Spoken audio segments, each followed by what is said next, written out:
If you tuned in earlier this season, you may have caught the episode where Corey and Darcy were both fortunate to harvest beautiful muley bucks with their bows during the first week of September.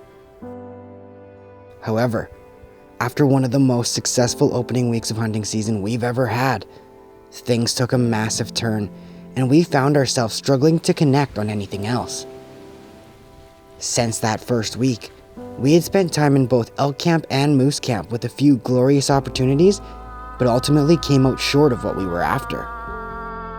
By the time we headed back down for muleys, the leaves had fallen and the first frost of the year had already blanketed the prairies. It was cold and dry, while the grass beneath our feet announced our presence with each step. And suddenly, I found myself missing the sweltering heat of September. So cold, it's freezing cold out here. Come into a spot where Corey killed his deer actually in first week of September, and as soon as we come up here, immediately we could find giant deer again. And we watched them, they went up to a spot and they bedded, and if we had a west wind or a north wind, it would be money. But they're calling for a southeast wind. We know where they're at. There's like 3 or 4 shooter bucks, like a couple mid 180, one pushing 190 probably. Some monster deer. But they're in a really crappy spot for a southeast wind, and we're not sure what this wind wants to do yet. So we got another spot we're gonna check out, and we might be able to find a deer bedded in a more stalkable spot for a south wind. If not, we know where these guys are. They're not gonna go far. If they get up and move, it'll be 100 yards. We gotta wait for the wind anyways. And we gotta wait for wind anyway, so we might as well see if we can find a deer in a better spot. We didn't know it at the time, but this particular group of bucks held a very special deer that we would get to know extremely well over the next few weeks. We had named him Splits, and let me tell you, he didn't get this big by being dumb. To be completely honest, I had lost count of how many times we tried to stalk this deer. No matter how we tried, we couldn't get within 100 yards of these deer without them busting out for no obvious reason. Every move they made was calculated and precise. Take your eyes off them for 10 minutes, and they would burrow a hole into the side hill and vanish. In the 2.5 weeks that I spent chasing this particular deer, I only ever had one legitimate stalk opportunity that I fabricated out of thin air. It was far from ordinary, but I felt like I actually came close. We're trying something here a little unorthodox. I'm up here on the side of the bank here, hiding behind some sage. We've got all 6 of those bucks bedded down. Initially they were closer to the top, but when we come around the other side, they had moved and went down the hill a little ways. So Dana is going down the hill. He's gonna try and slither along the river, the creek bottom, and there's a little bit of a bank right next to those deer. If he can get to that bank, he'll be able to get a shot. So he figures with one person slithering along the bottom would be best. So we typically don't do this, but I like to have the over the shoulder and whatnot, but we're out of options here, and this is a big deer, so. Fatal Impact is proudly sponsored by Top Grade Construction, PX2 Broadheads, Vortex Optics, Covert Scouting Cameras, Poacher's Corner, and the MD of Bonneville. This segment of Fatal Impact is brought to you by Deluxe Waltons, built in Canada for Canadian conditions. This segment of Fatal Impact is brought to you by Maroney Motors and Oilfield Sales.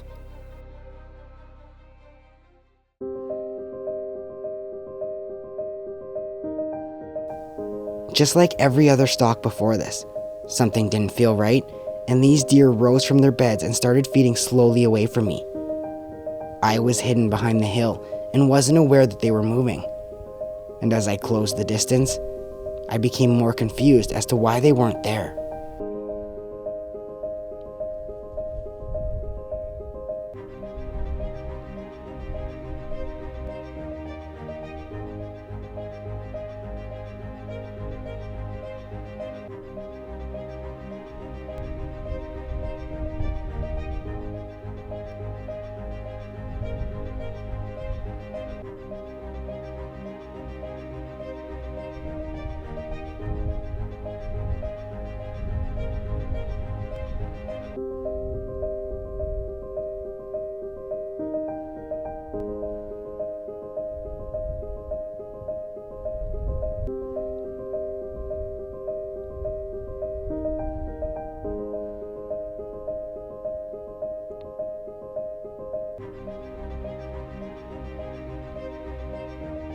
As I crested the hill, there they were, feeding directly away from me.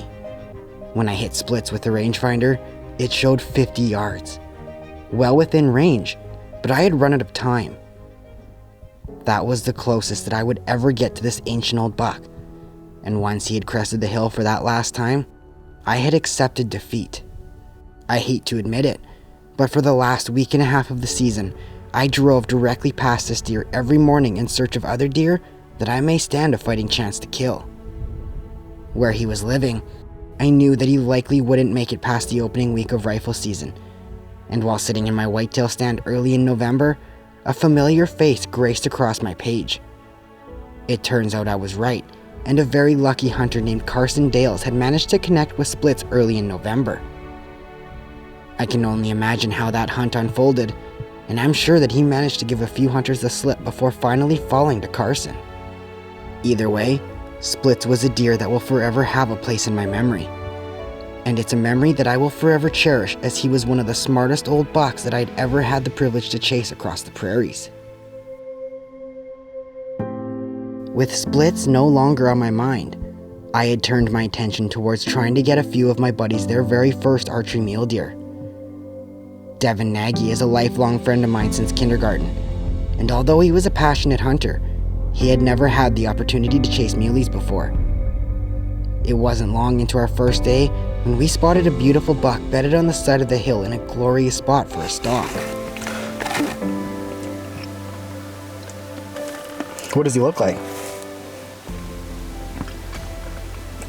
With the one walking away? Yeah. Is he going down or where's he going? Well, he's kind of put the brakes on, but yeah, he's halfway to his little bed there. Oh, I can see him. Yeah. Yeah, there's no flipping a coin. I'd probably take that one that's still sitting on the top. Okay.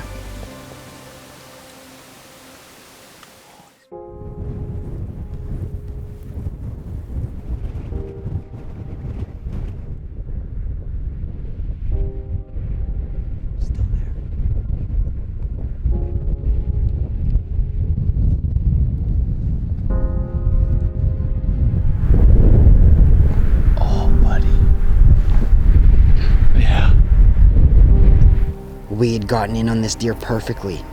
With a big patch of sage hiding our approach, we were invisible. But as the laws of mule deer hunting clearly state, whatever can go wrong will go wrong at the worst possible time. We had crawled our way through the cactus to less than 35 yards. But as we tried to get settled into position behind the sage, I had unknowingly rolled onto my iPhone in my pocket. And it turned out that my good friend Siri thought it was a good time to start a conversation.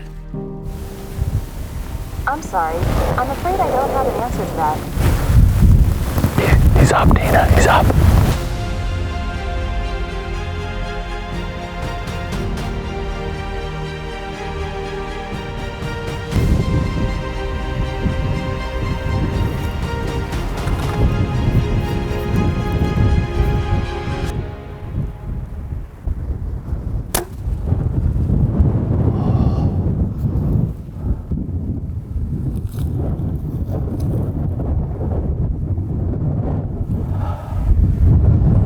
Shot over him. I think so. God, phone, man. That's ridiculous. Oh my god. Siri wants to have a conversation. Hey? Yeah. 35 yards away from a deer. That's unreal. Like, it's the freaking blood pumping, man. I didn't think he was gonna look away. I know. He saw us. He knew we were here. Yeah, but he wasn't looking at. He just heard something. Yeah. All it was, he heard that freaking phone. Yeah, and that was enough to perk him up. And Man, we just needed 10 more seconds. We were in position. Like we're here. I could just see him. I was gonna get down. You were gonna be there. And then when he stood up, he was in trouble, man. Yeah. It looks like I shot a little high and he ducked at the same. A little bit of A, a little bit of B, so we're gonna go and try and find the arrow and just confirm whether this thing's gonna be laying down over there or laughing at me. After reviewing the footage, it was obvious that it was a clean miss. And apparently, there are a million different ways to get busted by a mule deer in the prairies. so I guess we'll check that one off the list. Fatal Impact is proudly sponsored by Maroney Motors, Deluxe Wall Tents, Top Notch Taxidermy, Extreme Fat Tire Bikes, and Victory Archery. This segment of Fatal Impact is brought to you by Dory River Outfitters, Saskatchewan's premier bear destination. This segment of Fatal Impact is brought to you by Vortex, the force of optics. The days continued to fall off the calendar in October, and as each day passed, our window of opportunity shortened. We had put on a ton of miles on the bikes and had glassed up thousands of inches of antler over the past few weeks, but still weren't able to get it done. Devin had gone home empty, and he was replaced by my good friend Shay, who had also never killed a muley before. On his very first afternoon, we had managed to spot a buck that was so well hidden in the brush that if we didn't watch him closely, he would vanish for minutes at a time before we were able to pick him out again. With the wind hammering the spotting scope, I couldn't tell how big he was, but I knew he deserved a closer look. It's time to make a film. Let's go make a movie. Yeah, let's do it. I'm game. Back there is our boy Harvey. No, Henry. We can't name him Harvey, that's bad news. Harvey's bad luck, exactly. It's so cold, it's freezing cold out here. We found this buck in the brush. First thing this morning, we hiked all the way over here, and then a bunch of does piled into the brush with him. And we've been waiting patiently, hoping that they would take off, and we finally just watched the last one go up over the hill. He's still bedded. The wind has picked up. It's too perfect, so we're gonna grab all of our stuff, dress down to whatever we can, and try and sneak in. He's a good buck. We're gonna see if we can get Shay's first muley buck.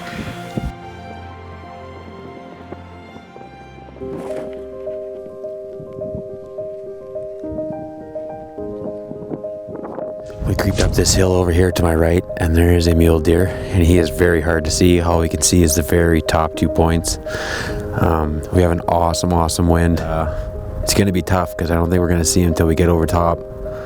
So we're going to, what Corey says, slither on in there because he ain't slithering anywhere. So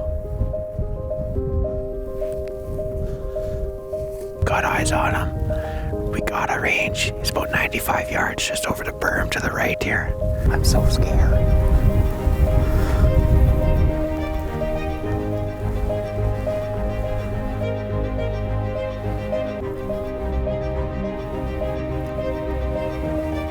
It's like 25 yards.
As this buck bounced away, Shay was disappointed. But it was only his first stalk, so it wasn't that big of a deal. But for myself, this was a scene that had played out far too many times this year. And to be honest, it was beginning to take its toll on me. Fatal Impact is proudly sponsored by Dory River Outfitters, Saskatchewan's premier bear destination, Marlin Recreational Products, Wapiti River Outdoors, Matthews Archery, and iHunter. This segment of Fatal Impact is brought to you by the MD of Bonnyville. Lake adventures happen here. This segment of Fatal Impact is brought to you by Top Grade Construction in Lloydminster, Alberta. We hiked all this morning, and we finally found a decent buck. He's a 3x4. His fourth point's only like 2-3 inches, so we had a big 3x3. It's just over the hill to my right of ways. So we're gonna try stock number 3, and hopefully we can sneak in on this guy. He's actually by himself. He doesn't have a bunch of does with him finally, like the rest of the deer we've been chasing. Huh? That we know of anyways, till we get up there and all of a sudden peekaboo. But there's nothing we can do besides give her a go. We had hiked our butts off for nearly an entire week before finding another buck that we could go after. We had watched a nice 4x3 come out of a patch of brush, feed, and then go back in to lie down. As far as we knew, he was by himself, so this was our chance.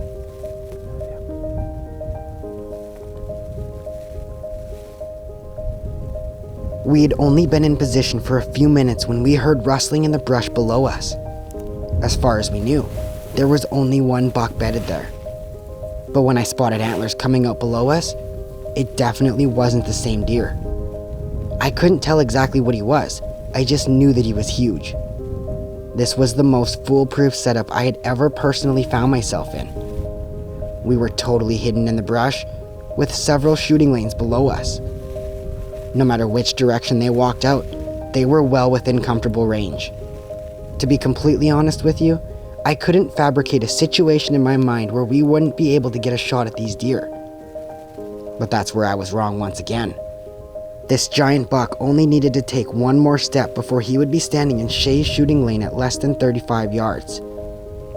But it was at that moment when we heard rustling below us, and for absolutely no logical reason whatsoever, the smaller 4x3 had decided to walk through the brush directly towards us, and before we knew it, he was less than 4 yards away. I couldn't even blink, let alone swing the camera over to film him.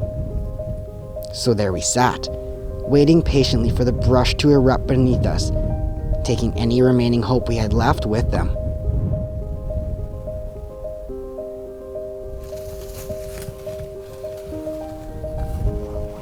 And just like that, Shay's mule deer season was over, and mine wasn't far behind.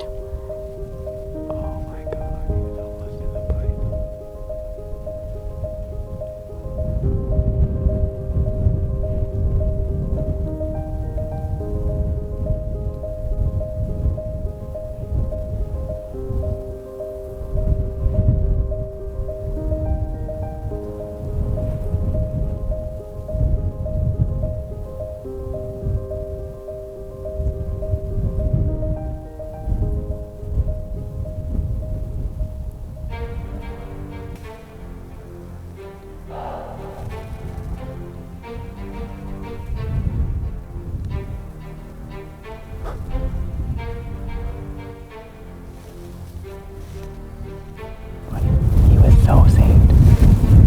I had straight, see his head, his neck. 2 more steps, he was at 30 yards until his buddy got blitzing up here at 10. As this giant boxy frame buck worked his way over the hill that afternoon, I'll admit that I was done. I had lost hope. You see, over the course of these past 2 episodes, you've witnessed the joy and heartbreak of nearly everyone else throughout their mule deer season. But what if I told you that my own personal mule deer season was one that would make any passionate hunter want to cry? If you like giant bucks and enjoy basking in others' pain, then be sure to tune in next week as we go after one of the largest muley bucks we've ever had the privilege to chase.